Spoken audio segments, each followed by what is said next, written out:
Inter-secondary exams likely to be cancelled.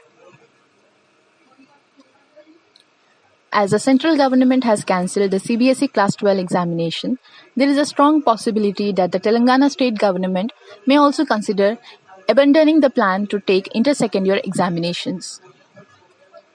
Earlier, due to the rise of the second wave of the COVID-19 in Telangana, the first year examination of inter scheduled for May 1st was cancelled, while the second year examination of inter was postponed. On May 27th, the Telangana state government submitted a report to the centre stating that it plans to write the inter-secondary examination in the third week of July. However, Prime Minister Narendra Modi decided during a high-level meeting to cancel the CBSE Class 12 board exam on Tuesday.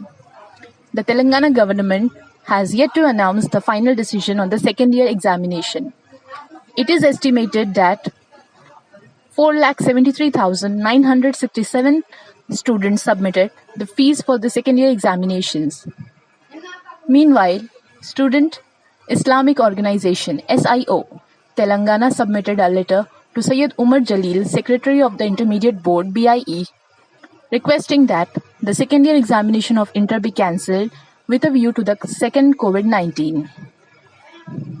Shortly after the CBSE announced the cancellation of Class 12 Council exams for 2021, the government Rajasthan and Madhya Pradesh also cancelled the Class 12 State Council exams on Wednesday. Rajasthan government decides to cancel 10th and 12th board examinations.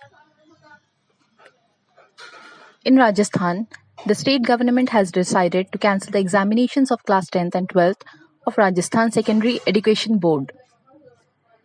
The decision was taken in a meeting of the Council of Ministers held under the chairmanship of Chief Minister Ashok Gehlot at his official residence last evening. Minister of State for Education Govind Singh Dotasara gave this information while talking to some media after the meeting. He told that, in view of the COVID pandemic, it is not possible to conduct board examinations. In such a situation, it has been decided not to conduct both examinations, keeping in mind the interest of the students. Bihar CM announces 33% reservation for girl students in engineering and medical colleges. In Bihar, the state government will reserve seats for girls in engineering and medical colleges. Chief Minister Nitish Kumar decided to give 33% reservation to girl students in engineering and medical colleges of the state. Kumar said that at least one-third of the seats in engineering and medical colleges will be reserved for girl students. He said, this will increase the number of girl students in the field of engineering and medical areas. Nitish Kumar said that with this decision, the girl students will be more motivated towards higher and technical education. The Chief Minister said, his government's aim is that the children and girls of Bihar should not have to go out to study engineering and medicine. PMI News, Hyderabad.